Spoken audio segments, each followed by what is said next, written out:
शरणं गच्छामि धम्मं शरणं गच्छामि संघं शरणं गच्छामि द्वितीयंपि बुद्धं शरणं गच्छामि द्वितीयंपि धम्मं शरणं गच्छामि द्वितीयंपि संघं शरणं गच्छामि तृतीयंपि बुद्धं शरणं गच्छामि तृतीयंपि धम्मं शरणं गच्छामि तृतीयंपि संघं शरणं गच्छामि शरणगमनं सम्पूर्णं पाणातिपाता वेरमणि सिक्खापदं समादियामि अदिन्नादाना वेरमणि सिक्खापदं समादियामि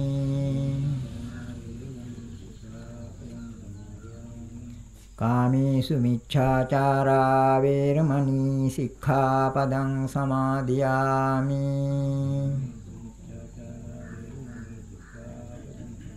मुसावादा वेरमणि सिक्खापदं समादियामि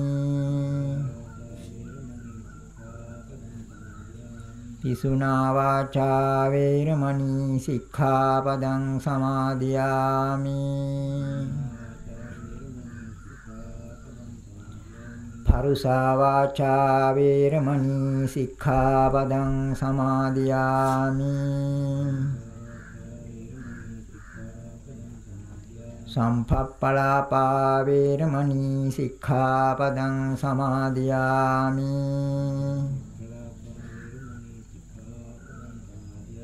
मिच्छा जीवा वेरमणि सिक्खापदं समादियामि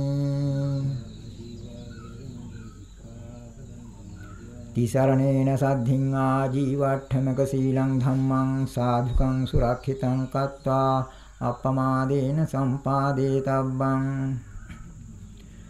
समन्ता चक्रवालेषु अत्रा गच्छन्तु देवता सद्धम्मं मुनिराजस्य शृण्वन्तु सग्गमोक्षदं धम्मश्रवणकालो अयं भदन्ता धम्मश्रवणकालो अयं भदन्ता धम्मश्रवणकालो अयं भदन्ता नमो तस्स भगवतो अरहतो सम्मा सम्बुद्धस्स नमो तस्स भगवतो अरहतो सम्मा सम्बुद्धस्स नमो तस्स भगवतो अरहतो सम्मा सम्बुद्धस्स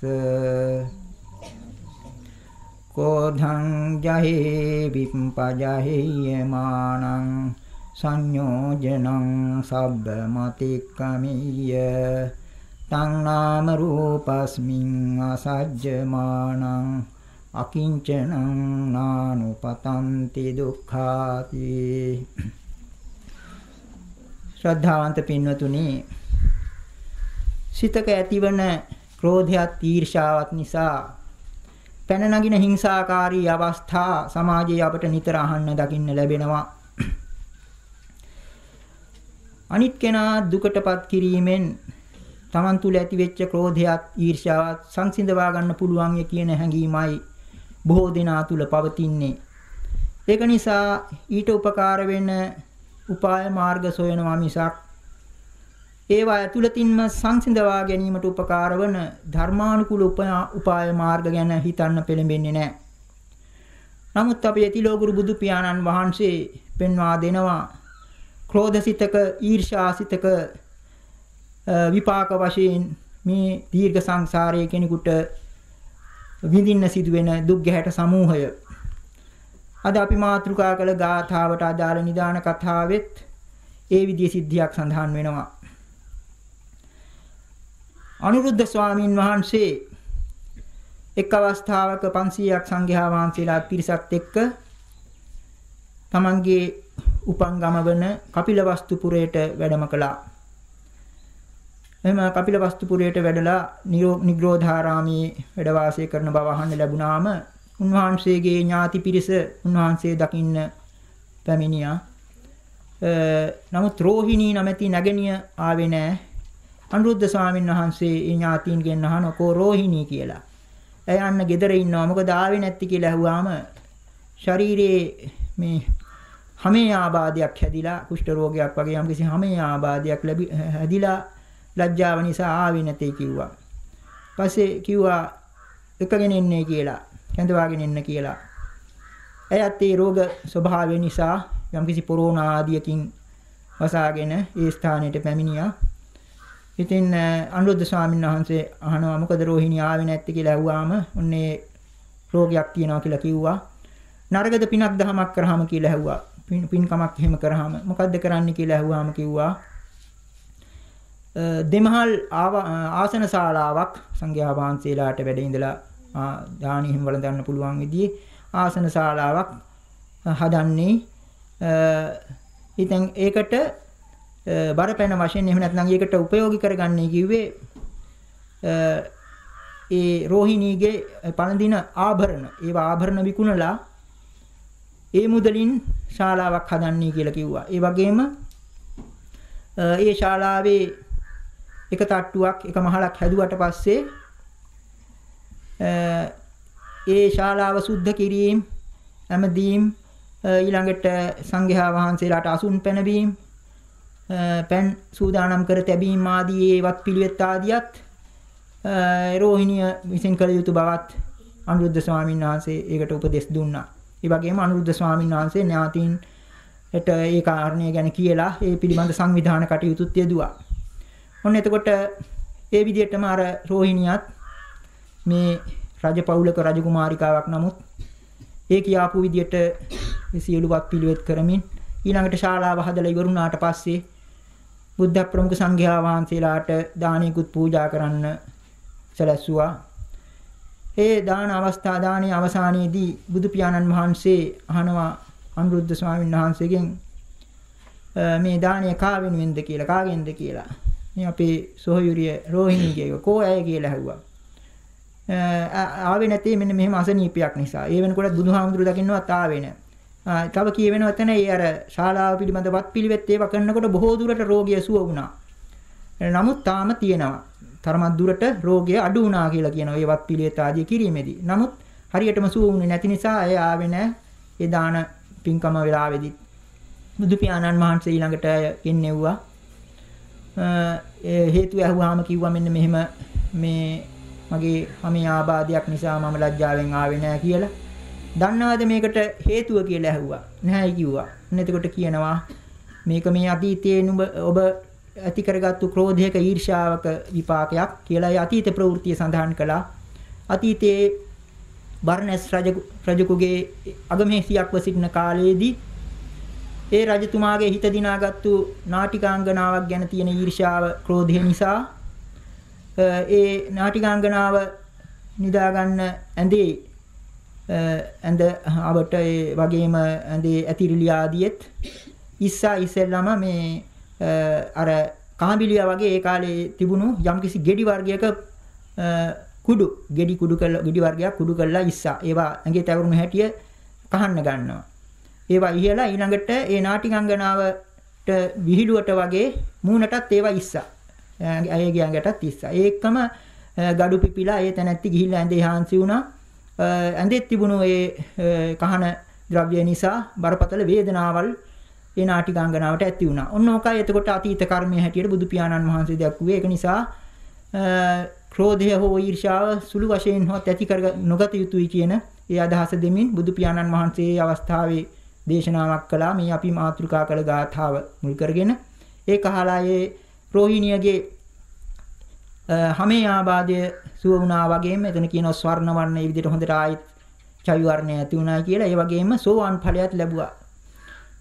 ඒ ගාථාව කෝධං ජයේ විප්පජහෙය්‍ය මානං සංයෝජනං සබ්බ මතික්කමෙය්‍ය තං නාම රූපස්මින් අසජ්ජමානං අකිංචනං නානුපතන්ති දුක්ඛා.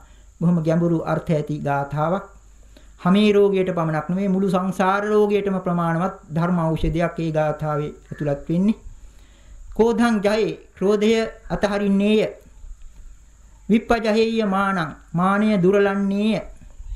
සංයෝජනං සබ්බ මතික්කමෙය්‍ය සංයෝජන කියලා කියන්නේ මේ සංසාරයට සත්වයා බැඳිලා ඉන්න දස සංයෝජන කියලා කියනවා. බැමි එහෙම නැත්නම් හැකිලි බැමි කොකු වගේ ඒ විදිහට තියෙන ක්ලේශ ධර්ම 10ක් දක්වනවා. සක්කාය දිට්ඨි, විචිකිච්ඡා, සීලබ්බත පරාමාස, කාමරාග, ව්‍යාපාද, රූපරාග, අරූපරාග, මාන, උද්ධච්ච, අවිජ්ජා කියලා කියන ඒ දස සංයෝජනයි මෙතන මේ සංයෝජන කියලා දක්වන්නේ.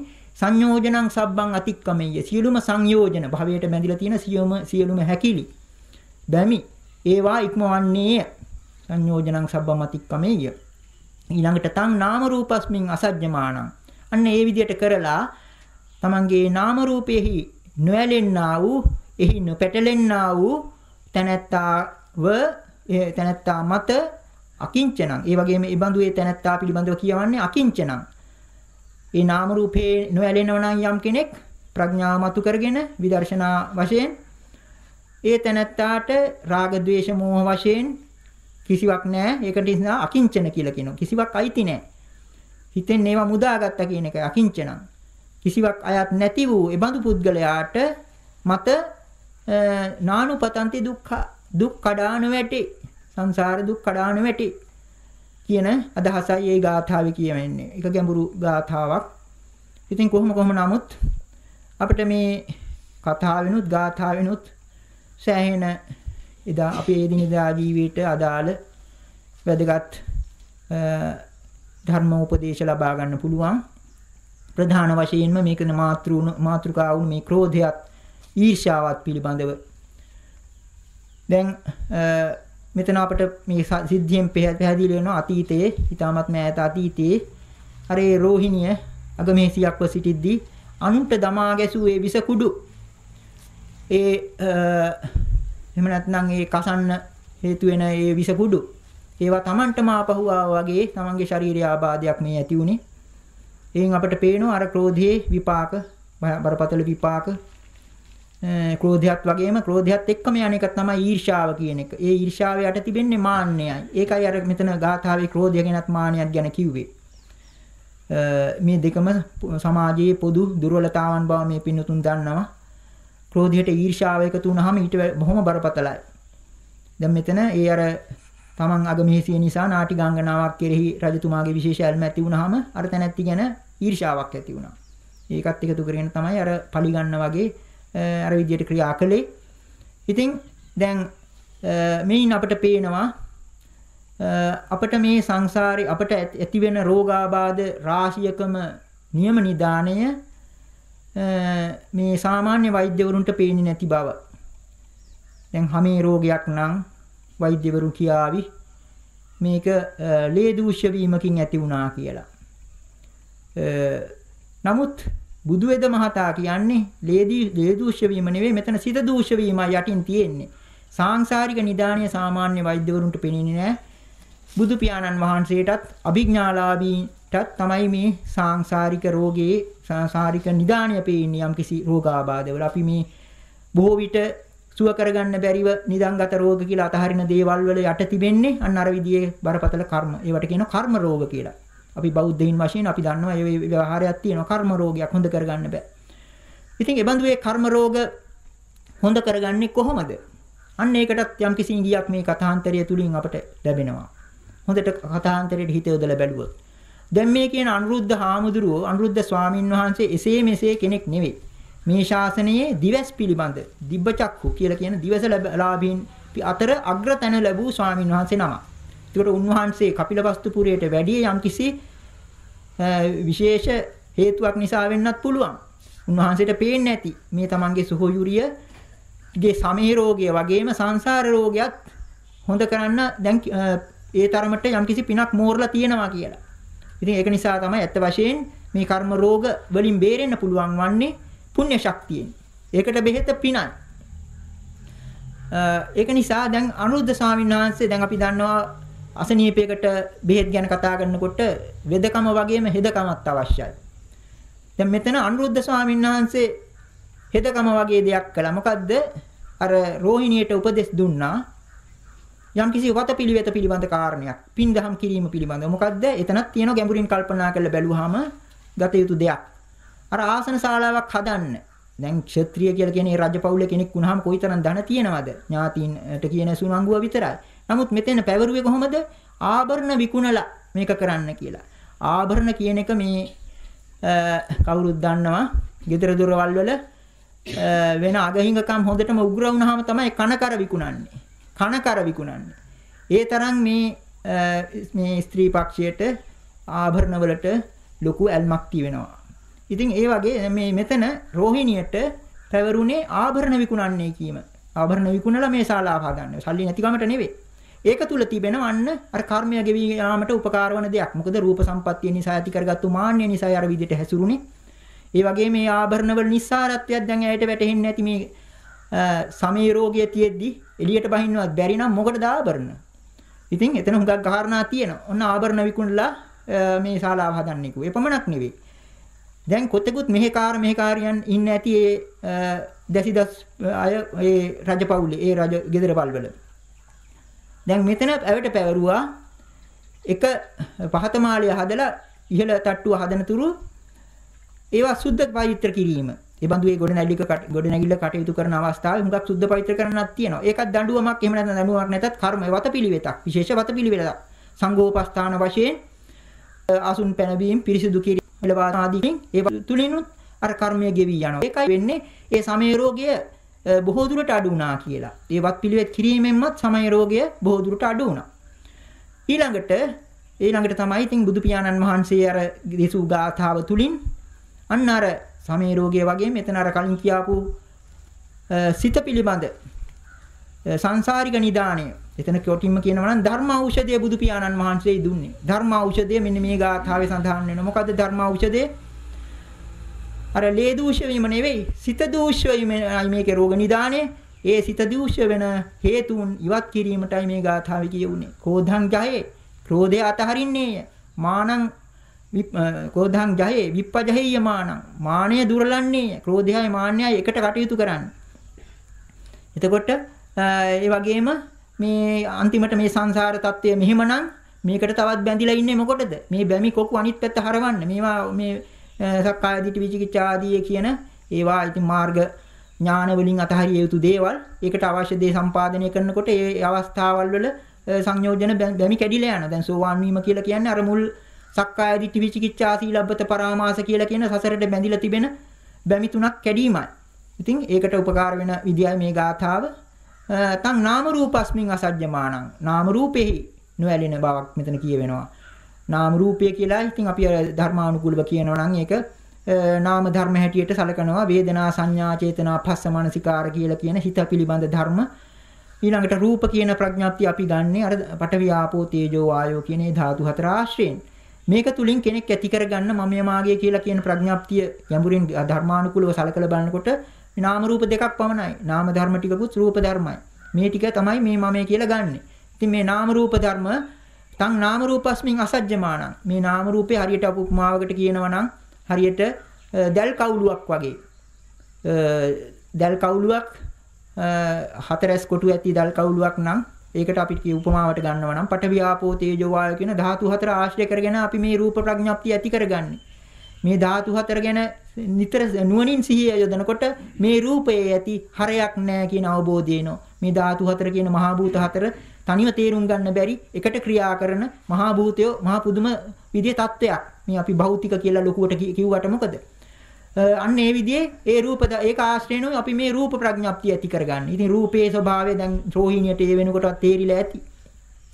ඉතින් ඔන්න ඔය විදිහට මේ නාම ධර්ම සහ රූප ධර්ම ගොඩක් වෙන මෙන්න මේ මමය කියලා මමේ මාගේ කියලා කියන්නේ මේ ප්‍රඥප්තිය මේකේ ඇලෙන්න එපා කියන එක අසජ්ජමානං. ඒ විදිහ ඇලෙන්නේ නැති තත්වයටපත් කරගන්නේ කොහොමද? ලෝභ ද්වේෂ මෝහ මේක පිළිබඳව ඇලීම් ඊළඟට මේක ආශ්‍රය කරගෙන ඇති කරගන්නේ ගැටීම් ඒ පිළිබඳව මාන්න ආදී වශයෙන් නැති කරගන්න මුලාවීම් කියලා කියන ලෝභ දෝෂ මෝහ අතහරින්න ඕන.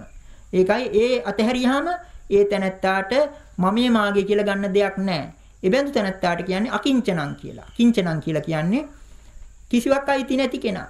මේවා ඇති තිබෙනකන් තමයි මේ ඔක්කොම කරදර. ඔක්කොම අතහැරියට පස්සේ හිතට අහු වෙන්නේ නැති තත්වයකටපත් වුණාට පස්සේ එතකොට දුක් කඩා වැටෙන්නේ නැහැ. නානුපතන්ති දුක්ඛ. දුක් කඩා වැටෙන්නේ නැහැ. ඔන්න ඔකයි ඉතින් ගාථාවේ අදහස අපි කෙටියෙන් කිව්වොත්. ඉතින් මේක ආශ්‍රයෙන් අපි දැන් ඉතින් තව දුරටත් අපේ ජීවිතවලට අදාළ අන්දමේ කාරණා මතු කරගන්න බලමු.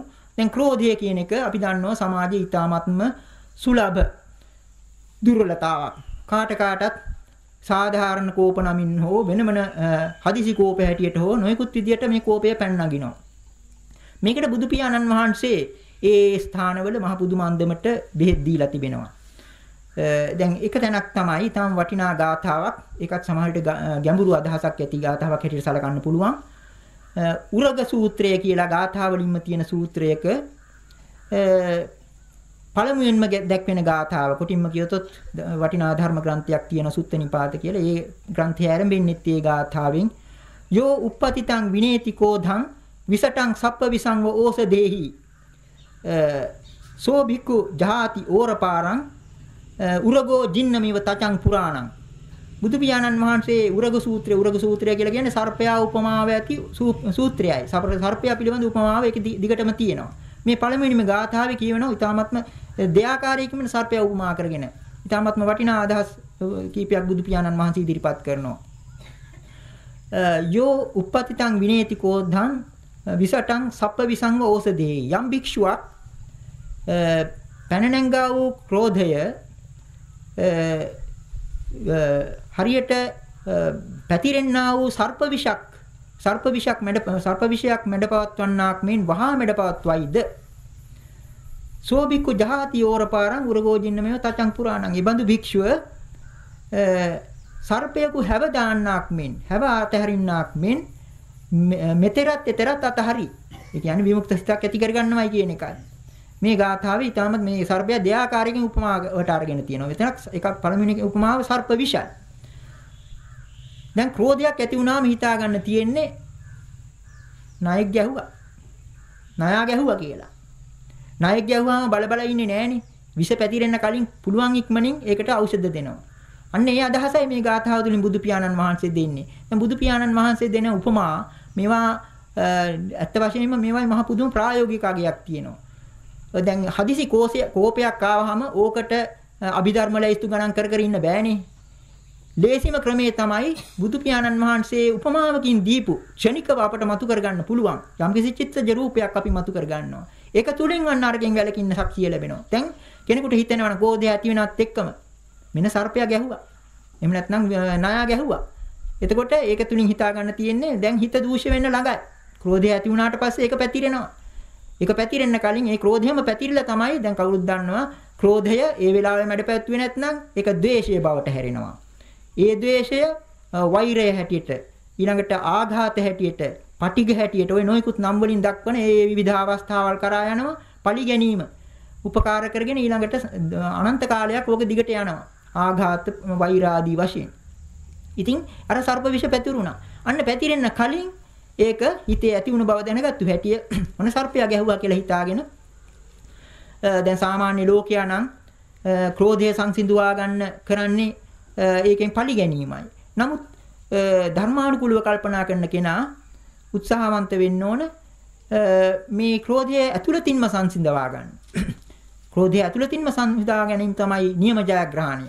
කොයිතරම්ද කියතොත් බුදු පියාණන් වහන්සේ ප්‍රකාශ කරලා තිබෙනවා යම් කිසි කෙනෙක් උපන්නා වූ Tamanට පැනනංගා වූ ක්‍රෝධය වහා සංසිඳවා ගනින්ද ඒ තැනැත්තා ජය ගන්න අමාරු සංග්‍රාමයක් ජයගත්තා හා සමානයි. ඒ වගේම Taman ක්‍රෝධ වුණු පුද්ගලයා එහෙම නැත්නම් කෙනෙක් ක්‍රෝධ වෙනවා දැකලා කෙනෙකුට කෙනෙක් කෝප වුණා කියලා දැක්ක හැටියේ Taman කෝපය Tamanගේ ඇතුළත කෝපයක් ඇති නොවන හැටියට සිත සකස් කරගත්තොත් ඒ දෙන්නාටම යහපතක් සැලසෙනවා මේ විදිය ආකල්පයකින්.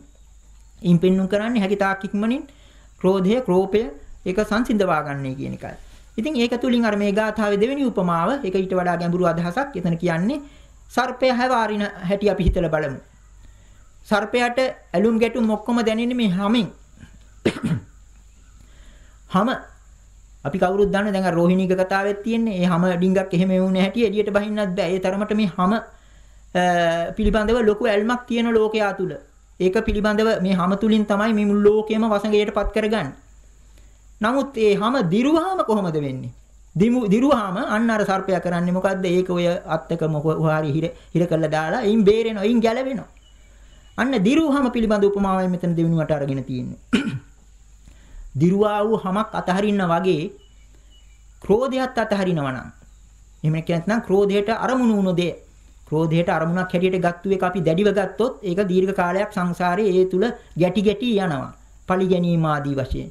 නමුත් ක්‍රෝධ අරමුණ වහා සිතින් ඇතහැරිය කෙනාට අන්න ඒක අර හැව දැම්මා වගේ. අර එතකොට දෙවෙනි උපමාවත් ඊටාත්ම වැදගත්. දැන් සර්පයාට ඒක හැව ඇරියට පස්සේ ඇලුමකුත් නැහැ, ගැටුමකුත් නැහැ, එතරකුත් නැහැ, මෙතරකුත් නැහැ. මමිකුත් නැහැ, එහෙම නැත්නම් අතුලත බාහිර ભેදයකුත් නැහැ. හැව ඒ දාපු තැනමයි.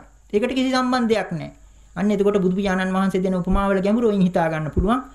එක පැත්තකින් සර්ප විෂ, අනිත් පැත්තෙන් ධර්මානුකූලව ගැඹුරට කල්පනා කළොත් මේ උරග සූත්‍රයේ මේ ගාථාව තුලින් අපිට හිතා ගන්න පුළුවන් මේ අපි දැඩිව ගත්තු ඒ ක්‍රෝධය ආදී දේවල් තුලින් තියෙන සංසාරයට බන්ධනයි.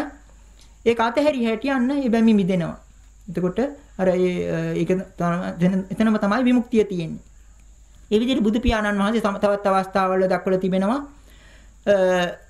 ක්‍රෝධය දැන් අපි සාමාන්‍යයෙන් හිතන්නේ ක්‍රෝධය පිළිබඳව ඒක එක්තරා විදිහක සූත්‍රයක දැක්වෙන්නේ ශක්‍ර දේවේන්ද්‍රය ඇවිල්ලා බුදු පියාණන් වහන්සේගෙන් ගාථා වලින් ඇසූ ප්‍රශ්නයක් හැටියට සඳහන් වෙනවා කුමක් සිඳ දමාද කෙනෙක් සැපසේ නිදන්නේ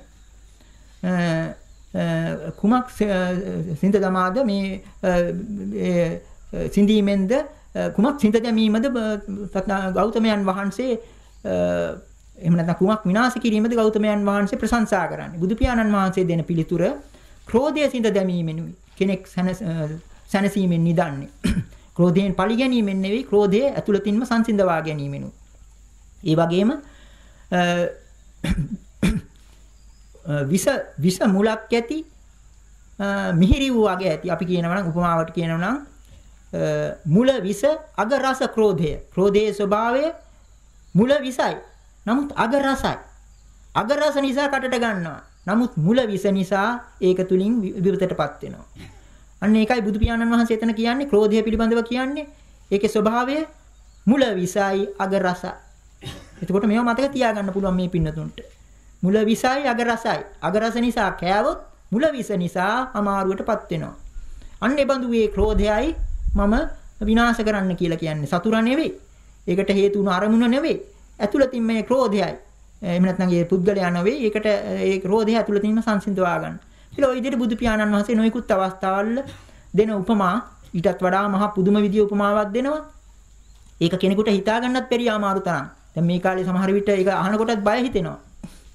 ඒක සංඝයා වහන්සේලා පිළිබඳව ඒක ඉතාමත් ප්‍රකට සංඝයා වහන්සේ කෙනෙකුට දීපු උපමාවක්. ඒක නිතර කෝපයටපත් වෙන සංඝයා වහන්සේ කෙනෙකුට බුදු පියාණන් වහන්සේ මෙන්න මෙහෙම ප්‍රකාශයක් කරනවා මහණෙනි යම්කිසි භික්ෂුවකට එහෙම නැත්නම් යම්කිසි කෙනෙකුගේ අංගපසංග අත්පාදිය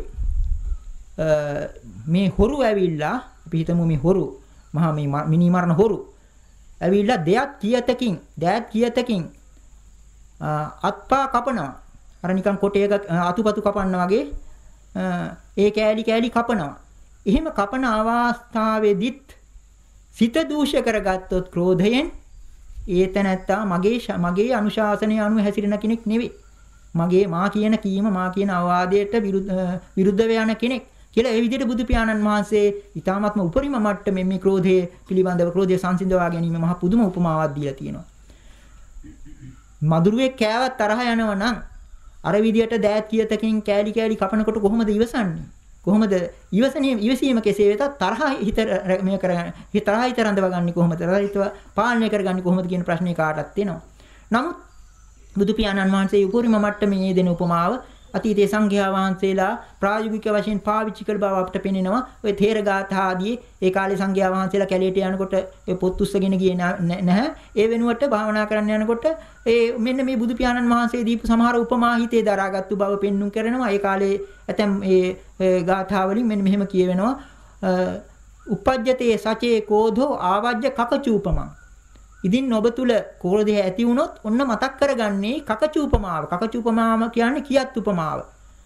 කියත් උපමාව. බුදු පියාණන් වහන්සේ දීපු කියත් උපමාව මතක කරගන්නේ ක්‍රෝධය ආව හැටි. අඩු ගන්න ඒකට සිහිය යොදනකොට ක්‍රෝධය ටිකක් හරි අඩු වෙනවනේ. දැන් අර අපිට අර මේ කියාපු මේ ධර්මෝපදේශ මොහොතකට ඒවා සිහියට නංවනකොට අර ක්‍රෝධයට යෙදුණු හිත ටිකක් හරි එයින් මර්ධනය වෙනවා. අන්න ඒ විදිහට තමයි අපි මේවා ජය ගන්න ඕනේ. එතකොට මේවා ප්‍රායෝගික වශයෙන් අපි කල්පනා කරලා බලනවා එදිනදා ජීවිතේ කාටත් වැදගත් දේවල් කාටත් තියෙන ප්‍රශ්න. ඉතින් මේවා සාධාරණ කෝපාදී වශයෙන් නොයෙකුත් විදිහේ හේතු දක්වලා මේවා තවදුරටත් ගෙන යාම නෙවෙයි බුදු පියාණන් වහන්සේ දක්වන මේවායි අපි සාංශාරික විපාක රාශිය ගැන කල්පනා කළා. අපේ නොයෙකුත් විදිහේ ප්‍රශ්න තියෙනවා. නමුත් අපට වග කියන්න වෙනවා අපට සංසාරයේ නැවත නැවත උපදින්න වෙනවා නම් අපිට තියෙන ಜಾති ප්‍රශ්නේ ඒකයි.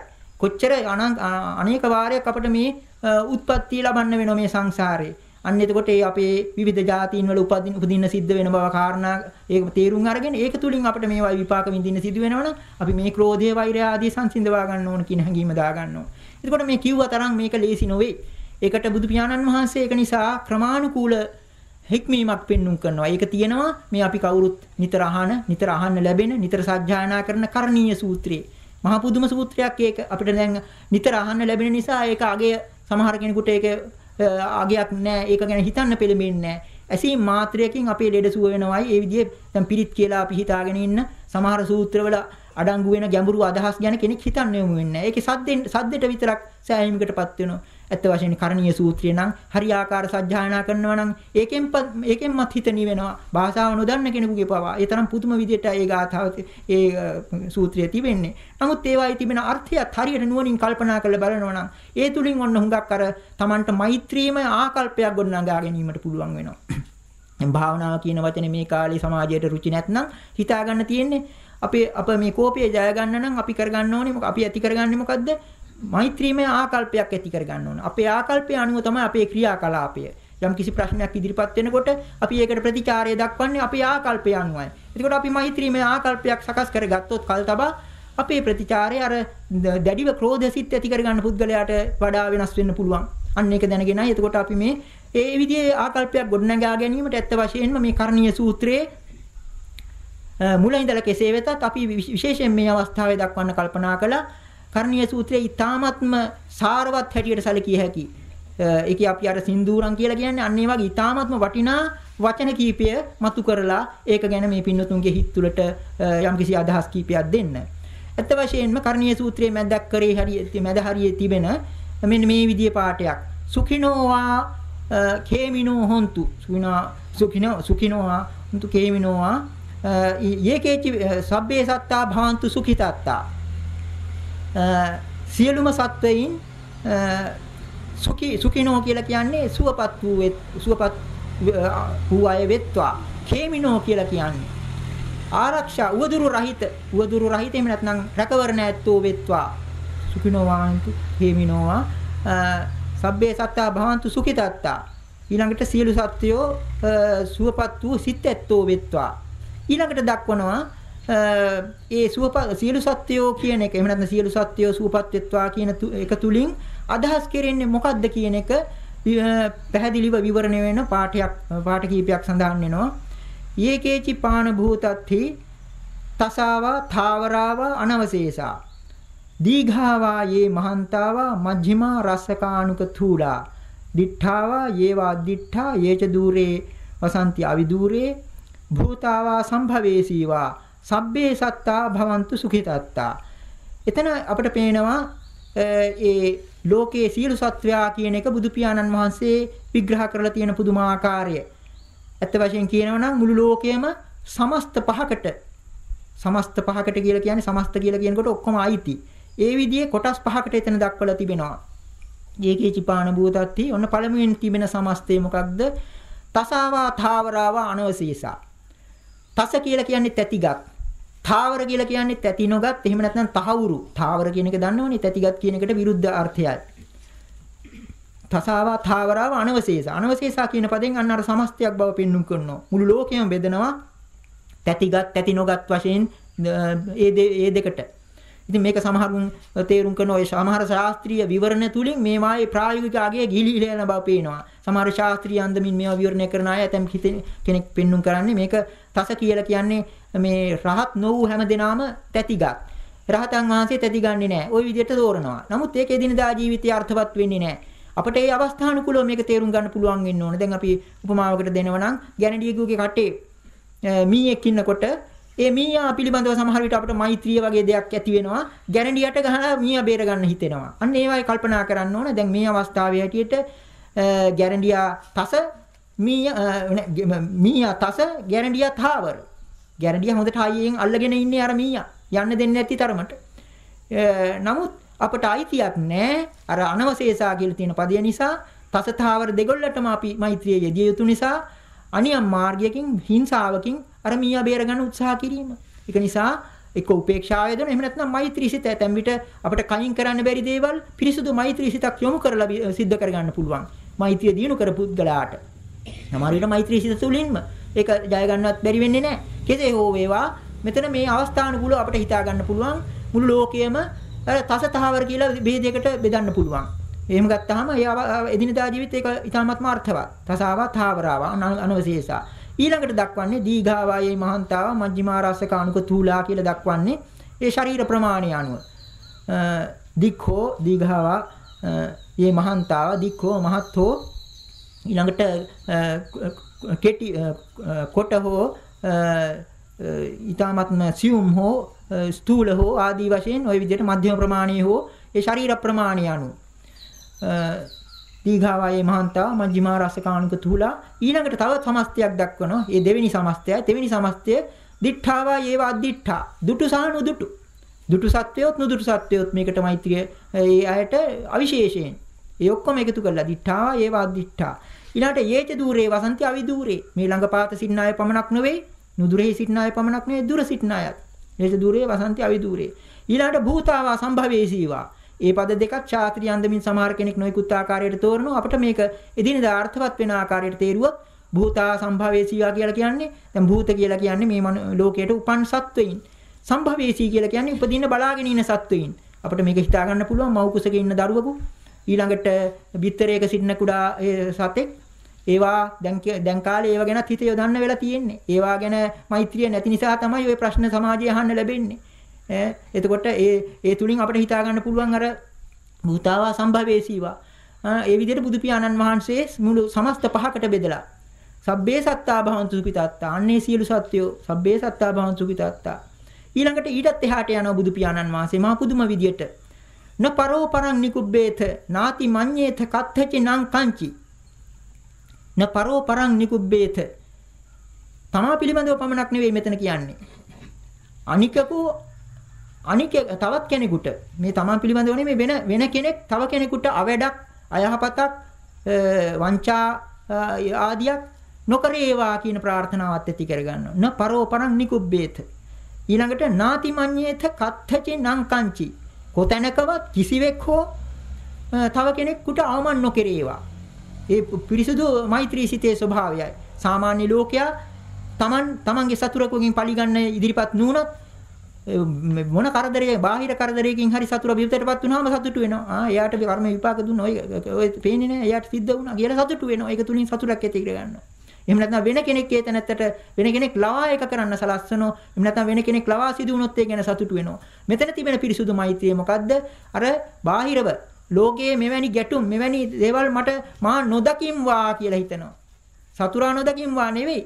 ඒ විදිහේ දේවල් වෙයි සිද්ධි මට නොදකින් මා නොදකින්වා කියලා මේ පිරිසුදු මෛත්‍රී සිතෙන් සිතෙනවා. න පරෝ පරං නිකුබ්බේත. අනිකකු එහෙම නැත්නම් වෙන කෙනෙක් එකකු අනිකකුට පීඩාවක් නොකරේවා. එහෙම නැත්නම් අවැඩක් නොකරේවා. කිසිම තැනක කිසිදු කෙනෙක් කුට අවමන් නොකරේවා. නාතිමඤ්ඤේත කත්තචිනං කංචි. ඊළඟට ඒ විදිහටම කියාගෙන යනවා ව්‍යාරෝසනා පටිඝ සංඥා නාඤ්ඤ මඤ්ඤස්ස දුක්ඛ මිච්ඡෙය්‍ය. ව්‍යාරෝසනා කියලා කියන්නේ රොස්පරොස්. ප්‍රොස්පරොස් භවකින් හෝ පටිඝ සංඥා ගැටීම් අදහසකින් හෝ ව්‍යාරෝසනා පටිඝ සංඥා නාඤ්ඤෝ අඤ්ඤස දුක්ඛ මිච්ඡේය. ඒත් අනිකෙක් ගැනයි තාම කතාව. අනිකෙක් අනිකෙකුගේ දුකක් නොකැමැති වේවා.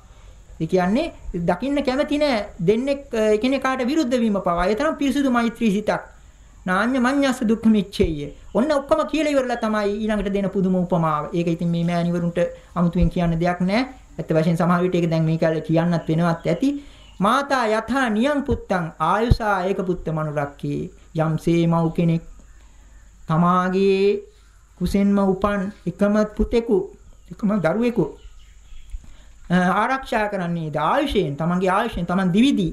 දැන් මේ බඳු සිද්ධි කලාතුරකින් නමුත් අසන්ට ලැබෙන සමහර විට දරු ප්‍රසූති අවස්ථාවේදී දෙදෙනාගේම ජීවිතය පරදු තිබෙන බොහොම භයානක අවස්ථාවක් ආවම සමහර මව්වරු කියන මම මරුණට කමක් නැහැ දරුවා බේර ගන්න කියලා. අන්න ඒ විදිහේ පුදුම මෛත්‍රීසයක් මෙතන කියවන්නේ ආයුසායක පුත්ත මනුරක්ඛේ ඒවම්පි සබ්බ බුහතේසු. අන්න එතකොට අවසානයේ බුදු පියාණන් වහන්සේ උපමාවක් දීලා ඒවම්පි එතනින් කෙලවර කරන්නේ නැහැ. ඒ පවුලට පමණක් සීමා කළා. ඒකයි අපි කිව්වේ මේ පවුලේ ඒකකය කරගෙන ඒක නිදර්ශනය කරගෙන ඒවම්පි සබ්බ භූතේසු මානසං භාවේ අපරිමාණ. අන්න ඒ කියාපු උපමාවට අනුව එසේම සබ්බ භූතේසු සියලුම සත්වයින් කෙරෙහි මානසං භාවේ අපරිමාණ ආයි පරිමාණයක් නෑ ඒකට. සීමාවක් නෑ ඒකට. මේ මගේ පවුලේ අය විතරයි. මගේ නෑයෝ පමණයි. අපේ ගමේ අය පමණයි. අපේ රටේ අය පමණයි. අපේ ලෝකයේ අය පමණයි. ඒකත් නෙවෙයි. මේ යම් තාක් සක්වලවල තිබෙනවා නම් ඒ වගේ නමුතුෙන් කියන්න ඕනේ නෑ. නමුත් මේ වචන තුල තියෙන ඔක්කොම. දැන් මේවට විවරණ සමහර විට ශාස්ත්‍රීය වශයෙන් මේවට පිටු ගණන් කියන්න පුළුවන්. නමුත් මේ ඔක්කොම අර හදවතට ළඟව මේ හදවතට ලං කරගත්තට පස්සේ මේකට 아무තු විවරණ ඕනේ නෑ. දැන් මව් කෙනෙකුට ඒ දරුවෙකු පිළිබඳව තිබෙන ඇල්බ ගැන ඕක ගැන පොතක් ලියන්න පුළුවන්ද? අන්න ඒ වගේ දෙයක් මෙතන තියෙන්නේ. ඒ උපමාව හිතට කාවද්ද ගත්තනම් ඊළඟට තියෙන්නේ ඒ උපමාව අනුව අර ආකල්පය අන්න මෛත්‍රීමය ආකල්පය. උපරිම මට්ටමේ බුදු පියාණන් වහන්සේ දක්වලා තිබෙනවා. ඉතින් මේකට මුළු ලෝකෙම කිසිම ශාස්ත්‍රවරයෙකුගෙන්වත් ওই විදිහේ මෛත්‍රියක් ප්‍රකාශ වෙලා නැහැ. මාතා යථානියං පුත්තං ආයුසායක පුත්තමන් රක්කේ. ඒවම්පි සබ්බ භූතේසු මානසං භාවය අපරිමාණං. ඊළඟට මෙත්තංච සබ්බ ලෝකස්මින් මානසං භාවය අපරිමාණ. ඒක තව දුරට අවධාරණය කරනවා. මුළු ලෝකයේ පිළිබඳව මෛත්‍රීමේ මනසක්. මෙත්තංච සබ්බ ලෝකස්මින් මානසං භාවය අපරිමාණ. අපරිමාණ වූ පරිමාණයක් සීමාවක් නැති මෛත්‍රීමේ සිතක් වඩන්නේ මානසං භාවය අපරිමාණ. ඊළඟට දක්වනවා තිත්තං චරං නිසින්නෝවා සයානෝවා යාවතස්ස විගත මිද්ධෝ. ඊළඟට දක්වනවා ඒක වඩන ආකාරය. සිටගෙන හෝ තිත්තං චරං ඇවිදිමින් හෝ නිසින්නෝ හිඳගෙන හෝ සයානෝ හාන්සි වෙලා හෝ මේ කියන සතර ඉරියව්වෙම යාවතස්ස විගත මිද්ධෝ. නින්දට වැටෙන තෙක් නින්ද යන තෙක් නිදිමත ඇවිල්ලා එහෙම නැත්නම් උගක්ම වෙහෙස වෙලා නිදිමතට වැටෙන තෙක් නින්දට යන තෙක්ම ඔන්න මුළු දවසේම පවා මේක වැඩි යුතු බව. අන්න එහෙම වැඩිම ගැන කියන්නේ කොහොමද? ඒතං සතින් අදිත්තේය බ්‍රහ්ම මේතං විහාරං ඉදමාවු. ඒතං සතින් කියන එකෙන් අපිට පේනවා මෛත්‍රීමය සතිය. දැන් සතිය කියන එක මේ පින්නතුනේ භාවනා කරන පින්නතුන් බොහෝ විට දන්නවා. සතිය කියලා කියන්නේ සිහිය. සිහිය පැවැත්වීම. එදිනෙදා සිහිය පවත්වන්න පුළුවන්. ඒ ඉරියව් පැවැත්වීම පිළිබඳව තව නොයෙකුත් කාරණා පිළිබඳව සිහිය නුවණින් කරන්න පුළුවන්. මෛත්‍රී අර විදියට අපරිමාණ තත්වයට දිනු කරගත්තු හිතකන් කොටිම කියතොත් මෙත්තා චේතෝ විමුක්ති කියලා කියන මෛත්‍රියෙන් හිත විමුක්තව මෛත්‍රිය ඒ විදියට හිත විමුක්ත වෙනවා කියලා කියන්නේ චේතෝ විමුක්ති තත්වයටපත් වුණු මේ මෛත්‍රී සිතට බිත්ති නැහැ තාප්ප නැහැ වැටකඩලු නැහැ අන්න ඒ විදියට ඊළඟට පවුරු පදනම් නැහැ ඒවට ඒ ඔක්කොම බිඳගෙන මේ මෛත්‍රී හිත පැතිරෙනවා. අන්න ඒ විදිහට එතකොට ඒ අපරිමාණ මෛත්‍රිය. ඒ විදිහේ මෛත්‍රී සිතක් ඇති කෙනාට ඒතං සතින් අදිත්තේය. එදිනෙදා සතිය පවත්වන්නේ මෛත්‍රියත් එක්කයි. කිසි බරක් නැතුව මෛත්‍රීමේ අදහසකින්. ගමන් බිමන් අනිත් කැම කටයුත්තක්ම මෛත්‍රී සිතත් එක්ක යන්නේ. එතකොට අන්න ඒ හිතට හොඳට පුරුදු වුණා. හිතට ඒක ජීර්ණ වුණාට පස්සේ ඒකත් එක්කම සතිය යනවා. කිසි කරදරයක් නැතිව.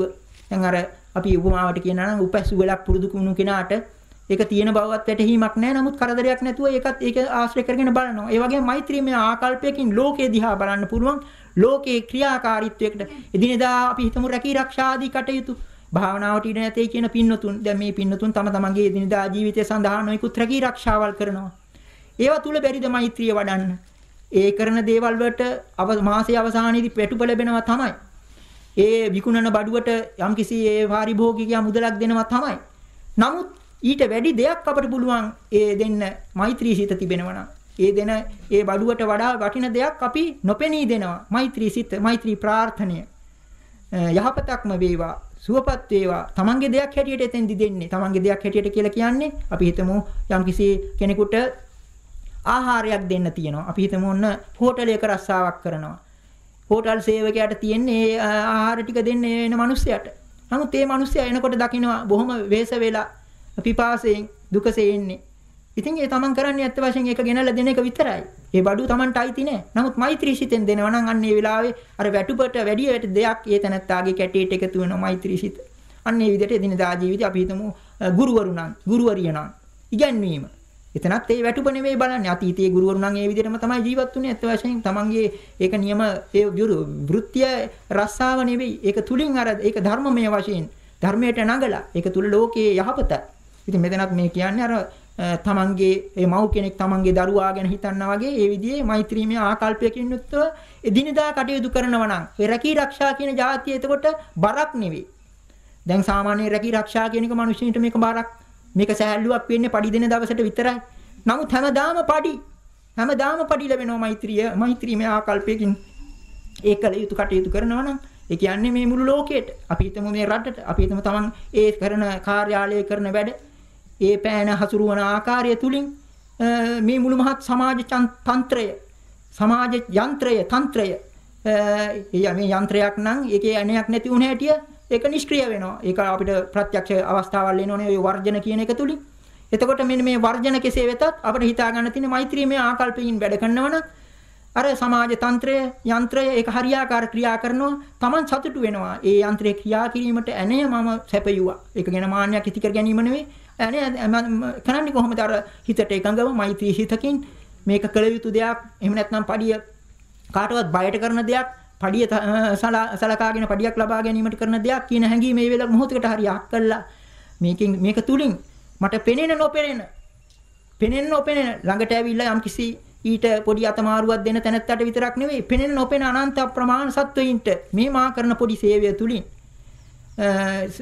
යම්කිසි අර කියාපු විදිය සුවපත් වීමක් වෙනවා කියන හැඟීම ඇති කර ගන්නවා නම් එතකොට ජීවිතය ඒ තුලින් විශාල පුදුම විදිහේ සැහැල්ලුවක් ඇති වෙනවා. අර බරක් නෙවෙයි, රාජකාරී නෙවෙයි ඒක.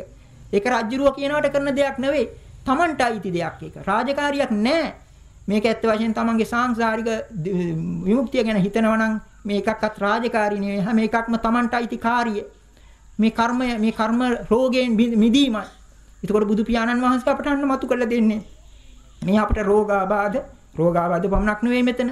හදිසි ආපදා ඔය අපි ඇක්සිඩන්ට් කියලා කියන්නේ නොයිකුත් ඔය මේ එහෙම නැත්නම් මේ හදිසි අනතුරු කියලා කියන්නේ ලෝකයේ හදිසි අනතුරු කියලා දෙයක් නැහැ.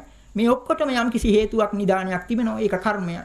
බුදු පියාණන් වහන්සේ දක්වන සියුම් ආකාරයෙන් සමහරු කියන කර්මයන් හැම එකටම කර්මයක් නැහැ කියලා. කර්මය නෙවෙයි හේතුව කියලා. නමුත් යට යම්කිසි සියුම් ආකාරයකින් මේ කර්මය මේකට සම්බන්ධව තිබෙනවා. මේ දීර්ඝ කාලයක් සංසාරයේ ජීවත් වෙන සත්වයා නොකරපු පාප කර්මයක් නැහැ. හොඳ කර්ම වගේම නාපාප කර්මත් කළා තියෙනවා. ඒවා යම් අවස්ථාවල වල කර්ම චක්‍රය අනුව මතුවෙනවා. ඒවායේ නිදානේ හරියට පේන්නේ යන්න බුදු පියාණන් වහන්සේට අභිඥාලාභීන්ටත්. ඒක නිසා අපි හිතා ගන්න ඕන අපේ මේ ජීවිතය ගෙවෙන මොහොතක් පාසා අපි කරන්නේ මොකක්ද? අපි මේ මනුෂ්‍ය ජීවිතය ලබා දුන්න පින් කුසල් ඒවා ගෙවා දමනවා. දැන් මේ රස්සාවක් කරන කෙනෙක් ඒ ගිය මාසේ ලබාගත්තු වැටුපෙන් ජීවත් වෙනවා. ඊළඟ මාසය සඳහා හිතන්නේ නැතුව ඒ තැනත්තාට පසුතැවෙන්න වෙනවා. ඒ වගේ අපි මනුෂ්‍යාත්ම භාවය ලැබුණා. මේ සංසාරේ අපිට යන්න සිද්ධ වුණොත් දිගට අර කියාපු විදිය භයානක කර්ම රෝග විතරක් නෙවෙයි නොයෙකුත් ආබාධ හදිසි අනතුරු අප කරා එන්නේ මොකද? අන්න කර්ම චක්‍රය කරකැවිලා එන වෙලාව. ඒකට සූදානම් වෙන්න ඕන. සූදානම් වෙන්න නම් අපි නිතිපතා ධර්මානුකූල හිතකින් යුක්තව ඒවායි අඩු වශයෙන් ඒවායේ එන තෙරපීම අඩු කරගන්න. ඒවා එක්ක කර්ම සම්පූර්ණයෙන් අහෝසි කරගන්න. එහෙම නැත්නම් කර්ම ශක්තිය ගෙවා දැමීමට උපකාර වෙන්නේ කුසල් කර්ම. ඒක අර දැන් අපි අනුරුද්ධ හාමුදුරන්ගේ කතාවෙන් කිව්වේ ඒ දිවස් ඇති අනුරුද්ධ ස්වාමීන් වහන්සේ අර තමන්ගේ සොහොයුරියට දීපු වතපිළිවෙත තුල තිබෙනවා යම්කිසි ගැඹුරු රහසක්. මේ කර්ම රෝග සංසිඳවා ගැනීමට වතපිළිවෙත බව අවශ්‍යයි. වතපිළිවෙත ඇත්ත වශයෙන්ම බුද්ධෝත්පාද කාලයක තුනුරුවන් පහළ වුණු කාලයක ඒ ශාසනික වතපිළිවෙත මේ සුළු දෙයක් හැටියට සලකන්න බෑ. ඒ හැම එකක් තුලින්ම අර පුද්ගලයාගේ කර්ම වේග සංසිඳවා ගැනීමේ ශක්තිය තිබෙනවා. ඒකයි අර රෝහිණියගේ සමේ රෝගිය තරමක් දුරට ඒකෙන්වත් සංසිඳුනේ අර කියාපු වතපිළිවෙත කීමෙන්. ඉතින් අන්න ඒක නිසා අපි කල්පනා කරනවා අපි එදිනදා ජීවිතයේ ඥානවන්තව රුපියල් 7 සීමා කරන්නේ නැතුව අපට උපයාගත යුතු දෙයක් තිබෙනවා. ඒක නැති වුණ හැටිය මේ සංසාරයේ ඇත්ත වශයෙන්ම Tamanට ඊටාත්ම භයානක බලාපොරොත්තු නැති වෙලාවල් වල Taman ලොකු බලාපොරොත්තු ඇති කරගෙන මේ ජීවිතයක් ගෙන යන්නේ. නමුත් හදිසි අනතුරු වගේ දේවල් සිද්ධ වෙනවා. ඒව යට තියෙන නරක යාපු කර්ම. ඒවට බෙහෙත් දන්නේ නැති නිසා ඒක එකකට බෙහෙත් නොදැත්තට කමක් නැහැ. බුදු පියාණන් වහන්සේ මෙතන පෙන්눔 කළා තියෙනවා. මෙන්න මේ කර්ම රෝගය තියෙනකම් මේකට මේකේ නිදාන මේකයි යට තියෙන නිදානය මේ සිත දූෂ්‍ය වීම ලේ දූෂ්‍ය වීමනේ මෙතන තියෙන සිත දූෂ්‍ය වීමයි ලෝභය ද්වේෂය ඊර්ෂ්‍යාව ක්‍රෝධය නානාවිද 1500ක් කියලාත් කියන මේවා ගණන් බලපු අය කොහොම නමුත් මේ තරම් කෙලෙස් රාශියක් මේවා තමයි පැසව සංසාරේ රූපමවම මේවාට අදාළ අන්දමින් අන්ධයෝමවලා බීරෝමවලා කොරුමවලා මේ ඔක්කොම මේ කර්මයේ හපංකම පෙන්වන්නයි මේ ලෝකයට ඒවත් පෙනිද්දිත් මේ එක්ක පුද්ගලයෙක් තව කෙනෙකුගෙන් වෙනස් වෙන්නේ මොකද? අර එක්කෙනෙක් රූප සම්පන්නව තව කෙනෙක් විරූපව රූප සම්පන්න කෙනත් හිටි ගමන් විරූප වෙලා අර කියාපු රෝහිණිය වගේ. මේවා සිද්ධ වෙන්නේ කොහොමද කියලා හිතලා බලන්න ඕන. මේකක්වත් ඇක්සිඩන්ට් නෙවෙයි. මේකක්වත් අනතුරු හදිසි අනතුරු නෙවෙයි. මේවා යට තියෙන කර්ම නිදාන. ඒකතකොට බුදු පියාණන් වහන්සේගේ වචනේ අපි විශ්වාස කරනවා නම් ඒක තේරුම් අරගෙන දැන් මෙතන කියාපු විශේෂයෙන්ම ක්‍රෝධය, මාන්නය, එහෙම නැත්නම් ඊර්ෂ්‍යාව ආදී ඒ එදිනදා ජීවිතයේ බොහෝ විට මේ ගම්වල එහෙම දකින්න ලැබෙන මේ බරපතල ක්ලේශය ඒක මතුවුන හැටිය වහා සංසිඳවා ගන්න උත්සාහවත් වෙන්න ඕන. එතකොට අර ක්‍රෝධය සංසිඳවා ගැනීමට මෛත්‍රිය උපකාර වෙන්න වගේ ඊර්ෂ්‍යාව සංසිඳවා ගැනීමට මුදිතාව කියන ගුණය බුදු පියාණන් වහන්සේ මතු කරලා දීලා තිබෙනවා.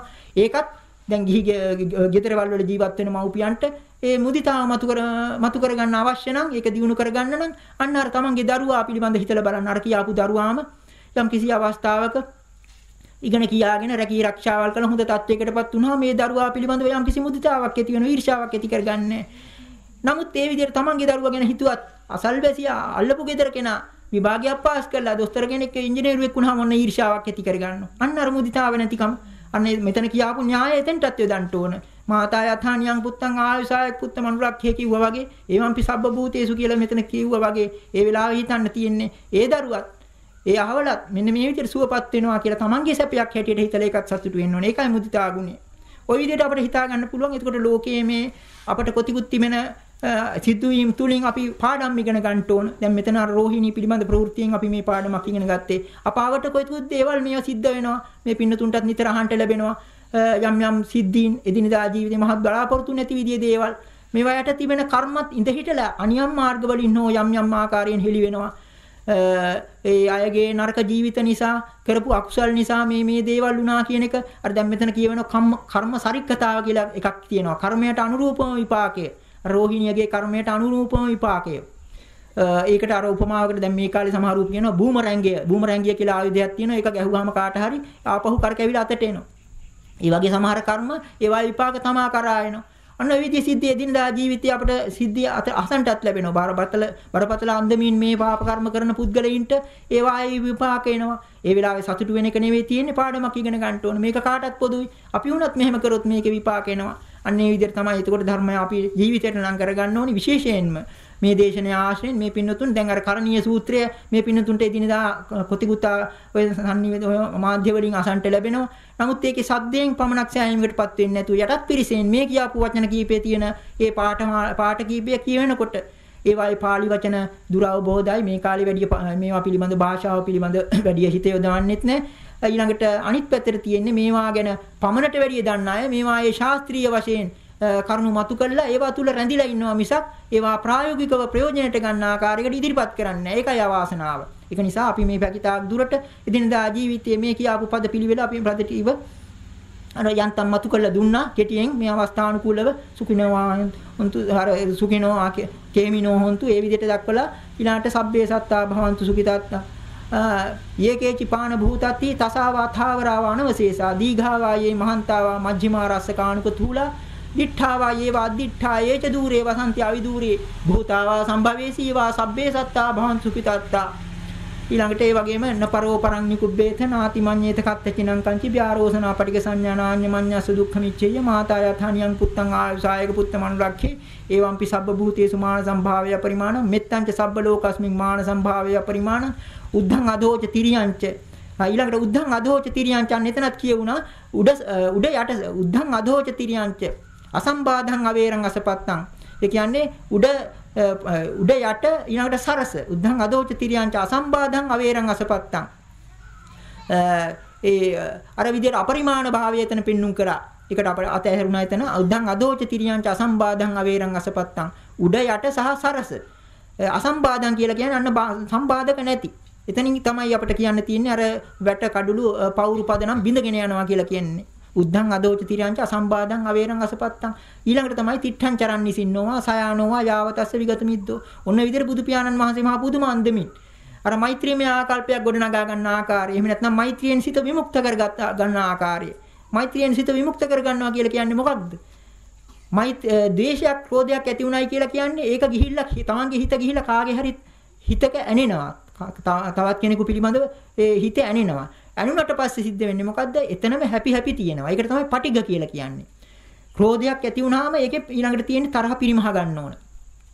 පටිඝය කියලා කියන්නේ ඒකටයි. පලි ගන්නවා. පලි ගැනීමෙන් කවදාවත් ඒකේ සීමාවක් නැහැ. මොකද පලි ගත්තාම මේ පුද්ගලයා නිකන් ඉන්නෙත් නැහනේ. ඒකට අපිට හොඳම නිදර්ශනය අපි දන්නවා මේ සීරිවාණිජ ජාතක ආශ්‍රයෙන් බුදු පියාණන් වහන්සේ බෝධිසත්වයන් වහන්සේ ඒ තමන්ගේ අත්දැකීමෙන්ම දේවදත්ත ස්තවිරයන් ආශ්‍රයෙන් තේරුම් ගත්ත මේ ක්‍රෝධයේ තිබෙන මේ පටිඝයේ තිබෙන ඒ භයානක විපාක. අන්න එතකොට අන්න ඒක අනුව අපි කල්පනා කරන්න ඕන මේ විදිහේ ද්වේෂසිත අපි අතුලතින්ම සංසිඳවා ගන්න ඕනේ. ඒකට ඒවා බාහිර වශයෙන් සංසිඳවා ගැනීම උපාය මාර්ග සොයන්නයි ලෝකයා නොයෙකුත් විද්‍යාවි ආයුධ සොයන්නේ. මේක අතුලතින්ම සංසිඳවා ගන්න නම් අන්න බුදු පියාණන් වහන්සේ කියපු ධර්මෝපදේශ තමයි අපි බලන්න ඕනේ. අනේ විදිහට කල්පනා කරගෙන එතකොට මේ පින්වතුන් අද මේ වටිනා දවසේ තම තමනුත් යම් කිසි ශීලයක් සමාදන් වෙලා ශීලය කියලා කියන්නේ කය වචන හික්මවා ගැනීමයි. ඒ හික්මවා ගැනීම තුළ තිබෙන සමාජය පිළිබඳවත් යම් කිසි හැඟීමක් තමන්ගේ සංවරයේ පමණක් නෙවෙයි සමාජයටත් හිංසාවක් නොවන ආකාරයට අමුතුවෙන් කියන්න ඕනේ ශික්ෂාපදයක් විග්‍රහ කරලා බලනකොට පේනවා. කය වචන එපමණකින් හික්මවා ගැනීමෙන් සෑහීමකටපත් වෙන්නේ නැතුව සිතෙනුත් අපිට කරන්න තිබෙන්නේ ලෝකයට යහපත පැතීමයි.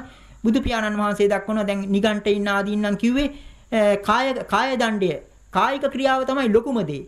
වචනය දෙවෙනුව මනස තුන බුදු පියාණන් වහන්සේකේම අනිත් පැත්ත බුදු පියාණන් වහන්සේ මනෝපුබ්බංගමා ධම්මා කියලා මනසටයි මුන්තන දුන්නේ.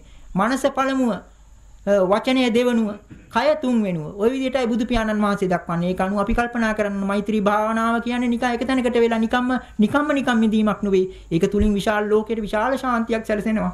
අන්න එතකොට මේ විදිහට මේ මෛත්‍රී භාවනාව ඒක අර භාවනා ආසනයට පමණක් සීමා කරන්නේ නැතුව අර කියාපු ආකාරයට සතර ඉරියව්වෙම කරන්න පුළුවන් තත්වයට මෙන්න මේ අපරිමාණ වශයෙන් මෛත්‍රී ඒකකයේ හැටියට තමන්ගේ පවුලේ ඒ අය පිළිබඳ මෛත්‍රිය ඊළඟට ඒක පතුරනවා පෞරු පදනම් නැතුව මුළු ලෝකයක් කෙරෙහිම.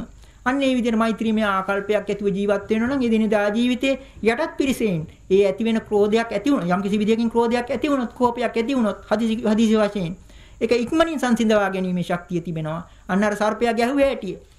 සර්පයා ගැහුවා කියන හැඟීමවත් ඇති කරගත්තා නම් ඒ තැනත්තා ඊළඟට උනන්දු වෙන්නේ මේකට බෙහෙත් දීමටයි. සර්පයා මැරීමට නෙවෙයි තමන්ගේ මේ සර්ප විෂයට බෙහෙත් ගැනීමට. අන්න ඒ විදිහට හිතන්න තියෙන්නේ. එතකොට ඒ සර්පයා ගැහුවා වගේ අර ඒ අරමුණ එක්ක හැටෙනව නෙවෙයි. ඒ තමන්ගේ අරමුණ තුලින් තමන්ගේ සිතේ ඇතිවෙච්ච දූෂ්‍ය වීම ඉවත් කර ගැනීමයි කරන්න තියෙන්නේ. එතකොට මේ අද මේ දේශනාව තුලින් මේ පින්නතුන්ට එදිනෙදා සාමාන්‍යයෙන් ධර්ම දේශනාවක් තුලින් අර නිතර අපි මතක් කරන ආකාරයේ සද්ධා විරිය සති සමාධි ප්‍රඥා කියලා කියන ඉන්ද්‍රිය ධර්ම බල ධර්ම දිනු කර ගැනීමට අවස්ථාව සැලසෙනවා. ඊට අමතරව එදිනදා ජීවිතයේ මේ තමන්ගේ නියම බෞද්ධ ආකල්පයකින් යුක්තව ජීවත් වීමට අදාළ වටිනා කාරණා කීපයක් මෛත්‍රී මේ කර්ණීය සූත්‍රය ආශ්‍රයෙන් මතු කර ගන්නත් අවස්ථාව ලැබුණා. එතකොට මේවා තමන්ගේ ජීවිතයට ලං කරගෙන මේවා තුලින් එදිනදා ජීවිතයේ නොයෙකුත් ආකාරයෙන් අපි මේ බලාපොරොත්තු වෙන බාහිර බලවේග වලින් බලාපොරොත්තු වෙන සැනසීම අප තුලින්ම මතු කර ගන්න පුළුවන් බව තේරුම් අරගෙන ඒ විදිහට ජීවිතය අපි ගෙන යනවා නම් එක එක පුද්ගලයා ඒ තුලින්ම අර ලෝකයට අවශ්‍ය වෙන සාමය සමාදාන ශාන්තිය ඒ තුලින්ම මතු වෙනවා. එතකොට ඒ විදිහට කල්පනා කරගෙන මේ අද ධර්ම දේශනාවනුත් ධර්ම දේශනාව මේ වශයෙන්ුත් ධර්ම ශ්‍රවණේ වශයෙන්ුත් අපි මේ ඇති කරගත්තු කුසල සම්භාරයේ